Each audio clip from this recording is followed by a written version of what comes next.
How much did you make from the dropshipping? Generated over 16. $16 million revenue. Damn, that's crazy. My biggest niche was home products. Why? Because I understood that I needed a few things in order to succeed in dropshipping. One is I needed an evergreen market. I needed to sell a product that wasn't a one-off.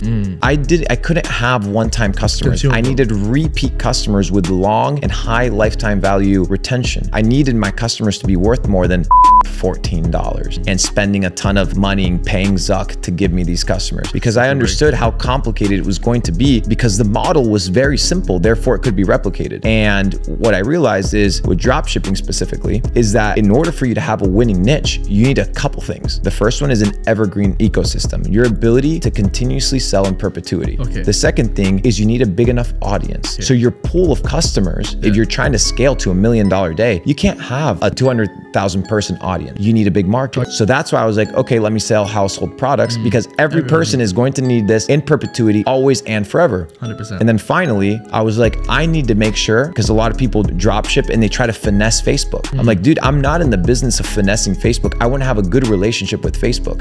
They are giving me the ability to advertise. I want a good relationship. So I built good relationships with reps. I had good ad credits. And what I came to realize is I can actually still succeed and follow their terms and conditions. So then the final aspect of this dropshipping ecosystem was, like I said, having a good relationship with Facebook and having a good relationship with the advertising platforms and making sure that you can follow the rules and you can succeed that way. Why? Because they will push your stuff if your content and your product and your ad is good, right? Because if they're pulling people out of the platform, they want to make sure that the customer is having a good experience. So when COVID rolled around and they banned masks and they banned hand sanitizers, because like going super hard and super greedy and charging 4 or 5x and scamming people, I said, maybe instead of selling it to people, which was banned, I sell it to animals. So I started selling, you know, these health products and these sanitation products, but it was niche to pets. And that was not circumventing the policy. Therefore, we had crazy viral ads, because the fear was the same. You just redirected, right,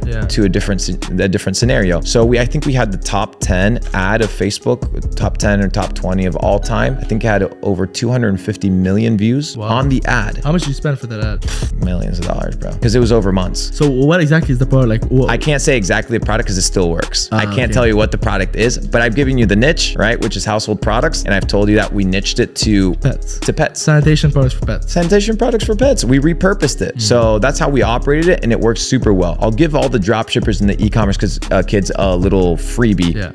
What really helped us in our ecosystem and our ability to, because your ad is an ecosystem. It's not just a placement. That's what people don't understand. Your ad is designed, right, by nature to just be in front of people. Then what the ad actually is in the ecosystem that you build around the ad begins to kick in. What do I mean by this? That there's multiple things inside your ad that people don't take into account, that if you take into account, you're going to reduce your CPMs, you're going to increase your conversions, and you're going to make sure that you're saving money in advertising. What is this? A few things. You have your copy, you have your creative, you have your comment section, you have your customers, you have your viewers, and you have your retargeting. Most people only look at their creative and only look at their copy. That's it. Nobody looks at the comment section. So what did we do? We began treating the comment section, understanding that if people commented in the comment section, Facebook would trigger it as people being interested, therefore boosting the post and reducing our CPM. Engagement, So what would we do? We engagement farmed real conversations like a Reddit forum.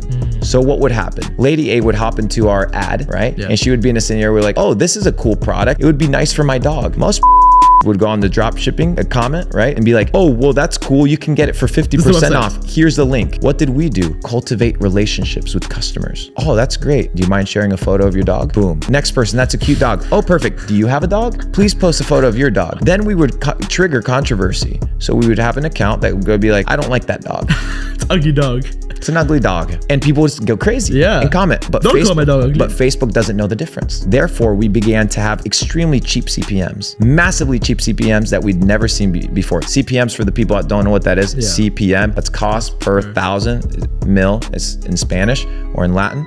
cost per thousand. So we were able to reduce that, I think by 160x. We were able to reduce, based off of that strategy that I just told you guys, our advertising cost by 160x. So when people say dropshipping is dead, dropshipping ain't dead. Your ability to market and your ability to move and redevelop and reinvent your strategies is dead. What used to work no longer works, but dropshipping is going to be around for the next couple hundred years. How it looks like, how it's formatted is different. People have been dropshipping for thousands of years. What is dropshipping? Your ability to arbitrage a product that you've never seen. We just started using Shopify on the internet. Before, it used to be QVC, and it used to be the shit that you would see online. And it's going to be the next thing in the next time, right? So the model will exist in perpetuity. How the model is expressed will change. And that's where you have to adapt. So if people are like, oh, Facebook is oh, my ads are shit. Oh, dropshipping is dead. Oh, my tracking pixel is terrible. I can't process payments. Those are all excuses. And excuses are for fucking losers. You have to adapt.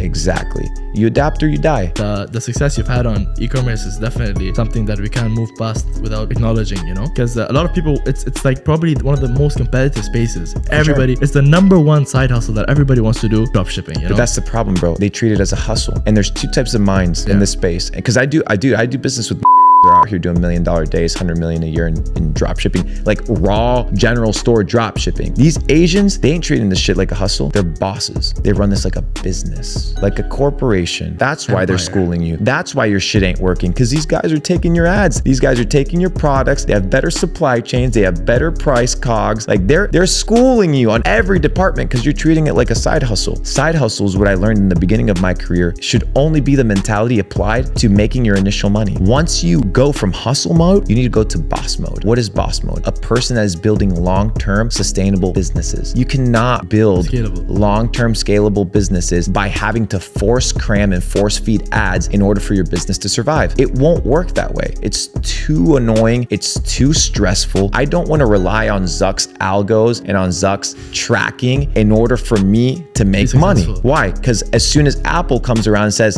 you're tracking, we're canceling that shit. Now Facebook goes to shit, right? So you can't be dependent on one single avenue. It's not going to work. So people need to start shifting their mindset. Once you have your first 100K, dude, your mindset should shift from hustle to boss.